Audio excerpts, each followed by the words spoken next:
This is Robert Kraft, and I'm coming to you live on SNNLive, and we're here at the 9th annual LD Micro main event here in Bel Air, California.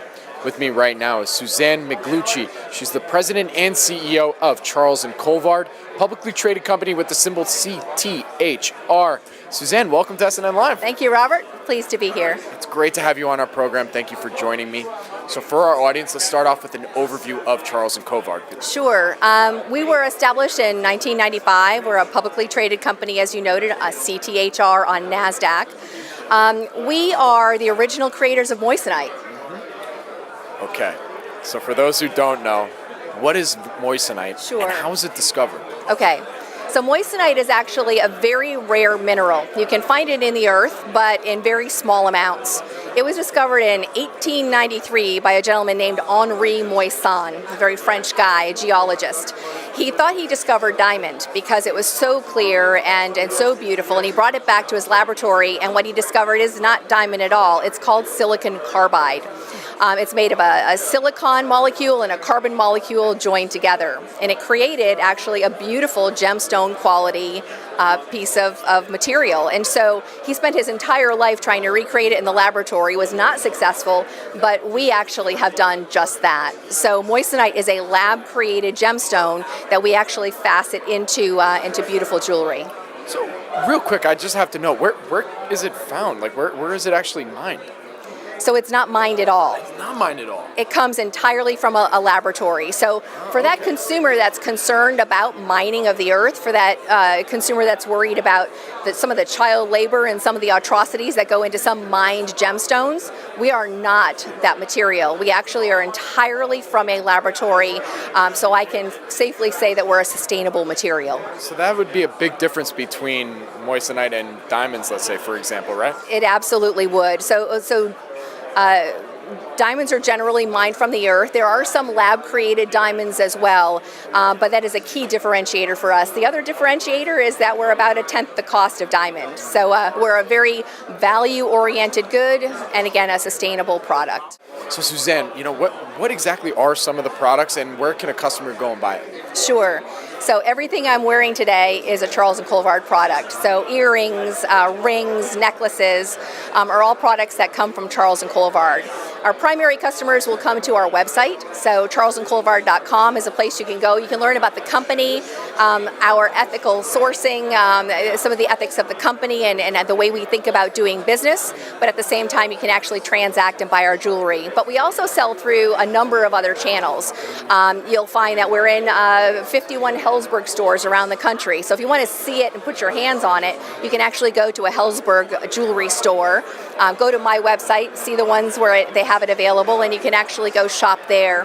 In addition, we're on a number of other online channels. You'll find us on Amazon, on eBay, on Jet, on Walmart, all the places that a consumer might be when they're buying goods. Also, I have to know, is there a price difference between, a moissanite ring versus a diamond ring? Sure. Let's talk about the one that I have on right now. Roughly 4-carat round gemstone. Absolutely colorless, so a DEF quality, which means there's very, very little or no color into the gemstone. If you were to buy this ring for me in moissanite and in white gold, it would probably be somewhere in the order of $4,500 on my .com site. A comparable diamond might be as much as $45,000. So we're really 1/10 the cost of a traditional diamond. And how do you market, or how does the company market the product? Sure. So through certainly our .com site, it's where we do a lot of our education. And so we want to, again, talk to the market about what is moissanite, what's the value proposition, what is its ethical background. But we also want to make sure that we're everywhere that consumer wants to be shopping.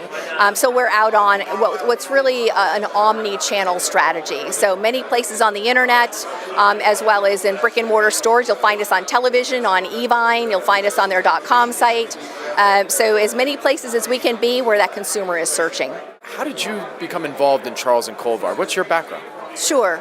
I actually come to Charles & Colvard with a background in e-commerce, marketing, and supply chain. So you notice I did not say jewelry there. So don't come from a jewelry background, but rather I come with e-commerce, and the thought was to join the board of directors to really guide this company because they wanted to build a direct-to-consumer strategy. That's a challenge for a number of brands. Their issue is you have these resellers that you've been very loyal to over the years. We don't want to disrupt those particular channels, but the consumer needs to have a direct relationship with the brand. And so Charles & Colvard was busy trying to figure out how to do that, and so they called on my marketing expertise and my e-commerce expertise to guide them on that pathway. That was August of last year. In December, their then current CEO tendered his resignation, and here I am running this ship. Now, the good news is that what I've done is surround myself with people from the jewelry industry to make up for some of the lack of experience I have there. So we've got the e-commerce and the marketing on my side of the house. I've got some great expertise in sales and supply chain that really round out the jewelry expertise. So from what you can tell me, what are some of the company's goals and milestones for the first half of 2017? Yeah, sure. We just rebranded this year. So if you knew us years ago, you would find that we were a bit of a discount-oriented alternative gemstone. Coming forward, what we wanted to do is really raise ourselves up to be a premium brand. And so over the course of the last 9 months, we rebranded our website, our look and feel. We actually elevated all of our jewelry to very high-end jewelry. And so now that we're out and we have this new brand, it's really about promotion. So over the coming months, what you can look for from Charles & Colvard is promotion into those places where we're going to find the consumer. We're a very millennial-oriented brand, so you're going to find us on social media. You're going to find us with influencers that are blogging about us and folks that are tweeting out Charles & Colvard and our products. Awareness and bringing eyeballs to this brand is what we're all about at the moment. So where can our audience go and find more information about Charles & Colvard? Sure. For more information, I recommend you visit charlesandcolvard.com. But you can Google us, you can find us on Amazon, you can visit a Hellsberg store. Again, omni-channel, we're everywhere, but we do encourage you to come to charlesandcolvard.com. My name is Robert Kraft, and I'm coming to you live on SNNLive, and we're here at the 9th annual LD Micro main event in Bel Air, California. With me again is Suzanne Micucci, President and CEO of Charles & Colvard, publicly traded company with the symbol CTHR. Suzanne, thank you so much again for joining me. I appreciate it.